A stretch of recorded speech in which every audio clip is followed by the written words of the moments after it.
I got a chance to look Push in his eye. I told him he was one of my GOATs. I felt like a bitch, but it's okay.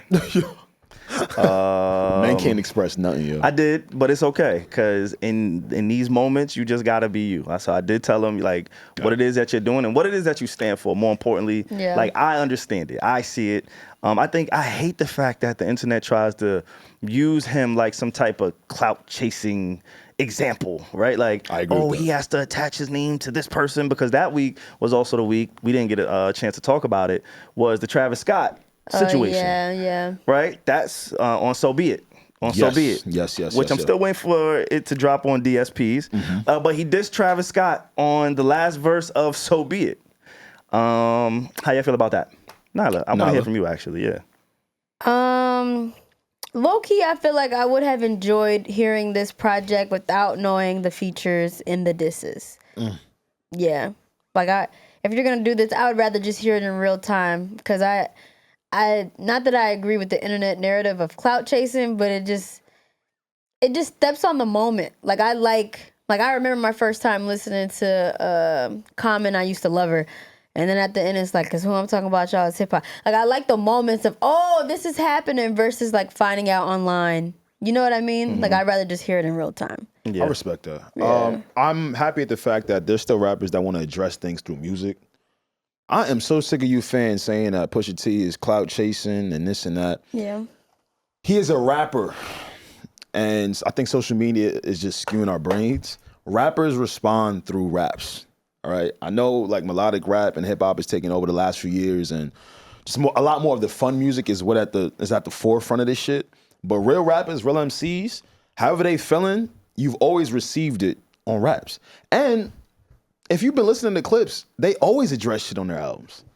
This isn't a new thing. This isn't even a Drake thing. I'm talking like early 2000s. Just go back to those projects. They're addressing whoever they beefing with, who they at odds with. They're addressing it on there. You know, as far as Travis Scott goes, Pusha T did not lie one time. Not a once. Yeah. I remember we were talking about Drake and Kendrick, of course, during the battle.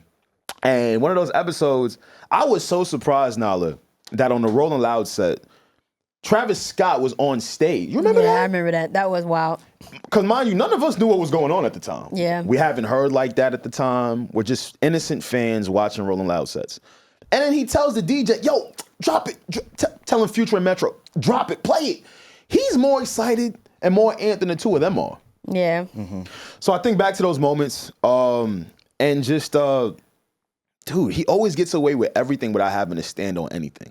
And I think because the kids love him so much, and the kids of this generation don't come from the rap fans of the Clipse generation, right? They don't come from no cloth. There you go. There's no cloth, right? Yeah. So when cultured rappers lean into their bag that they've curated for years, it seems foreign, it seems weird, it seems like this person is trying to clout chase, and it's like, nah, man, this has been my formula from day one. So. It just goes back to what I said about the whole brotherhood. Like, I think when you have a strong brotherhood, Alex, I know you're an only child. Now, do you have siblings? Yeah. Yeah? A sibling. Okay, cool. Yeah, she got a brother. Yo, she posted her brother one time. Yeah. Yo, this nigga loves telling his story. Yo. This is favorite shit. Tell it again. Nala was in Paris, because you know that's where Pharrell and the Clipse was. It's funny. Oh, that's where he DMV. Wow, you was with them. So she posted a picture with her brother, and they was just hugging, a calm little innocent hug. 1,000 men unfollowed her for that. Because she a baddie, and they was like, no, they couldn't take it. Right, Nala? Disgusting. I'm sorry, continue.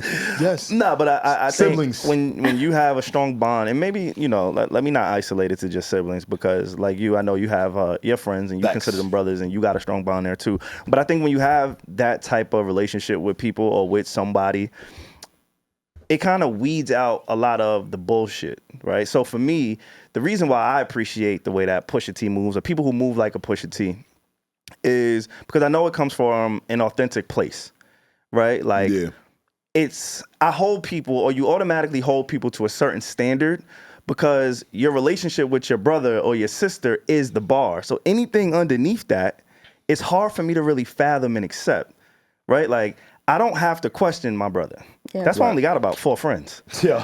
No, legit, crazy. because I got 4 brothers, You don't gotta right? question My none of them. siblings. Yeah. But then I really only have about 4 real friends that I don't have to question because I know what it is to be a real friend. Exactly. Or a real brother to somebody. Right. And that's just how they move. So when I see him dissing to Travis Scott and why he's upset because you came into my studio session with my guy and then dropped a song that was dissing him the next week. Like, that's not clout chasing. That is nasty work. That's common sense, right? Like, that should be the standard amongst all of us opposed to what we accept from the Travis Scotts. And if you're Travis Scott, you should feel disgusting. You should feel like a little dirty. Because to know that there's a version of this song, maybe, hey, let's give him a little grace. Let's say at that time when he played it because what SaVon was referencing, on the verse, Pusha T is talking about a moment where they were all in Paris in the Clipse's studio session, and Travis pulled up. You know what I'm saying? Playing shit.